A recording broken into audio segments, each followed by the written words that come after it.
a telemedicina ela se torna permanente no Brasil a partir de 2022. Quando foi decretada o fim da emergência de saúde pública, já havia um projeto de lei correndo dentro do Congresso Nacional, que era o projeto de lei da telesaúde, e esse projeto de lei acabou sendo promulgado e oficializado em dezembro de 2020. Foi, inclusive, a última lei assinada em 2022, a lei da telesaúde, a lei 14.510. Porém, um pouco antes da lei, o CFM, ele solta a sua resolução, que é a 2314 de 2022. Essa resolução é muito importante para quem quer fazer telemedicina. Ler essa resolução 2314 de 2022, que ela foi publicada no Diário Oficial da União, se não me engano, em maio de 2022. Porém, ela já veio trazendo o que viria dentro da lei. Então, sempre uma resolução, ela não pode ser conflitante com a lei. A lei é maior que a resolução. Então, como já vinha o projeto de lei passando no Congresso Nacional, nas câmaras, vamos dizer, nas comissões, então o CFM veio acompanhando o que era o desenho desse projeto de lei. Então, o CFM foi lá, se antecipou, soltou a sua resolução, isso já ajudou muito, porque nós médicos podemos ter ali a segurança de poder continuar fazendo nossos atendimentos por telemedicina. E no final do ano, daquele mesmo ano, veio a lei de telesaúde. Então, isso nos traz muita segurança, porque hoje a gente tem lei, regras claras sobre o uso da telemedicina. E assim a gente não pode ficar mais ali preocupado, né? Que não tem lei, não tem regra, como é que eu vou fazer? Porque hoje tem escrito. Então, a gente tem algumas situações que a gente deve seguir para fazer a telemedicina da maneira correta, como está vigente a lei e também a resolução do Conselho Federal de Medicina. Então, é bom ter resolução, é bom ter lei, porque aí você tem as regras do jogo com mais clareza.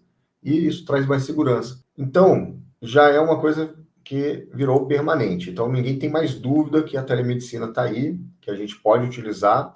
Já fazem 4 anos que a gente tem essa ferramenta. E a telemedicina, ela não veio para substituir a medicina como a gente conhece. Ela é algo que está somando. Assim como no passado, né, muita gente acha engraçado quando eu conto a história, né? Vou pegar aqui, né? Que esse equipamento aqui que a gente usa, né? Todo dia, né? O estetoscópio, né? Estetoscópio, todo mundo usa, né? Ninguém tem dúvida aí do uso do estetoscópio, mas ninguém acha ruim, mas, né, eu vou até ampliar aqui para o pessoal que está no YouTube ver, mas o estetoscópio, lá no passado, quando ele foi criado, teve gente que criticou, que falou que isso aqui ia afastar o médico do paciente, né? Afinal de contas, vai dar uma distância, né, do médico do paciente. Teve gente que falou até que o estetoscópio não combinava, né, com a indumentária do médico, né? Teve um médico lá da Inglaterra, lá na época que René Blanec, na França, ele cria o estetoscópio, há uma discussão sobre o uso dessa ferramenta, e aí teve um médico inglês que falou, não, o estetoscópio não combina com a indumentária do médico, né? Então não vamos usá-lo. Bom, então, a tecnologia é assim, né? Quando ela surge, as pessoas olham às vezes com receio. E a telemedicina também passou por essa fase. E hoje a gente já tem isso mais consolidado. Eu lembro que quando eu comecei a fazer telemedicina, muitos colegas olhavam assim, meio torto, achavam estranho. Hoje não, hoje todo mundo quer saber como é que faz, eu quero usar e quero usar da maneira correta.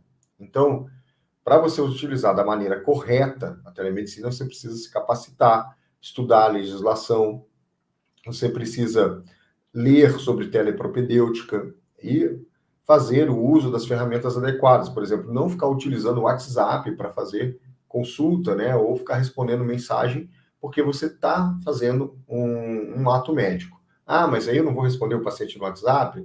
Não, você pode dar uma orientação. Se é um paciente seu já corrente, né? E precisa de uma orientação de algo que já está sendo acompanhado, está tudo bem. Se é uma pessoa que te procura, não é teu paciente, é super recomendável que você traga isso para a formalidade de uma consulta médica. Afinal de contas, tem regra que diz que a gente precisa registrar o atendimento em prontuário médico. Então, não é fazer de qualquer jeito.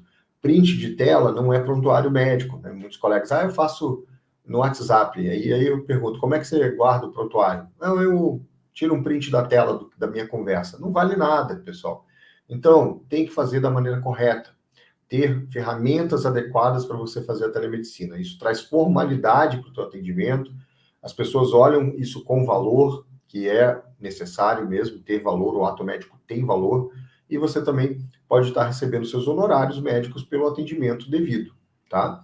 Então, é importante você formalizar os seus atendimentos de telemedicina. Como eu falei, né, agora é o futuro, né? Então, eu falo até que a telemedicina não é futuro, né? A telemedicina, ela é presente. Então, já é algo que a gente está utilizando, muitos médicos estão utilizando para a geração mais nova. Inclusive, outro dia eu estava conversando com alunos do segundo ano de medicina, e quando eu falei que os médicos não podiam fazer telemedicina, né, na modalidade de teleconsulta, eles até arregalaram o olho, né? Isso eu falei antes, né, antigamente, que para eles, dessa geração, é tão natural você fazer as coisas por videochamada, solucionar problemas, né, à distância, que eles acharam, assim, engraçado o médico não poder utilizar ferramentas de videochamada para fazer uma consulta médica até 2020. Então, veja, a gente está tendo uma mudança aí, né, de gerações aí, de relacionamento também. Muitas pessoas acham que a telemedicina vai atrapalhar o relacionamento médico-paciente. Pelo contrário, eu acho que traz proximidade se você utilizar da maneira correta. E alguns criticam isso, e eu falo, olha, hoje essa geração ela se relaciona antes por formas eletrônicas, à distância, do que presencialmente, para depois, né, elas virem no presencial. Então, por exemplo, compra de automóvel, né, vamos dizer, hoje em dia até, né, quem não é tão jovem, né, quanto essa geração que eu estou falando, a geração de nativos digitais, quando você vai comprar um carro, geralmente você vai lá, entra nos sites, lê tudo sobre o carro, faz um tour virtual por dentro do carro, pega aquele modelo 3D, né, no 360 graus na internet, põe a cor do carro, põe a roda que tu quer, película, tira e tal, faz um monte de coisa, e aí depois de você fazer toda essa avaliação do carro de forma remota, e você decidiu, você vai até a concessionária e adquire o carro. Isso também está acontecendo também na medicina. As pessoas querem saber, antes de ir ao consultório, como é o atendimento daquele médico, quem ele é, como funciona, e aí a telemedicina traz esse espaço para a pessoa poder fazer esse primeiro contato através de uma consulta de telemedicina. E depois, havendo a necessidade, por exemplo, ela vai até o consultório médico. Claro que o padrão ouro, aqui eu estou falando de situações ambulatoriais, né? Não estou falando de emergência. E o padrão ouro sempre vai ser a consulta presencial, porque você tem a capacidade de fazer o exame físico. Na telemedicina ainda, eu falo ainda, não tem capacidade de fazer o exame físico completo, mas existem algumas situações da telepropedêutica que é possível fazer por telemedicina. A inspeção é uma parte do exame físico que a gente faz, a coleta de algumas informações através de equipamentos, cada vez melhor vai acontecer. Então, pressão arterial, frequência cardíaca, inclusive a ausculta, já existem equipamentos para fazer isso à distância. Então, a gente vai avançar cada vez mais, né? Então, esse é o caminho que eu estou falando para onde a gente está indo, tá? E eu quero, né, falar aqui com vocês que a telemedicina, novamente, não é futuro, ela é presente e vocês não podem ficar de fora do uso dessa ferramenta no seu dia a dia. Ah, mas eu sou cirurgião, não tem como usar. Não tem como usar porque você não está enxergando como usar. Existem possibilidades do uso da telemedicina para quem é cirurgião. Eu já ouvi falar de cirurgia por telemedicina, isso é possível? Já existe resolução sobre isso. Muitos entraves tecnológicos a gente ainda tem, mas quando eles forem resolvidos, por exemplo, isso o Conselho Federal de Medicina foi muito atento, né? Porque já tem cirurgia robótica, já tem possibilidade de ter interação à distância para que duas equipes cirúrgicas possam estar fazendo uma cirurgia através de cirurgia robótica, mesmo que uma equipe esteja à distância. Então, a gente tem a norma já sobre cirurgia à distância e cirurgia robótica. Então, o futuro é algo que vai ser fascinante, né? E nós já estamos vivendo essa revolução na medicina, né? Eu falo que é uma com R, evolução, porque faz parte da evolução também da nossa profissão o uso da tecnologia.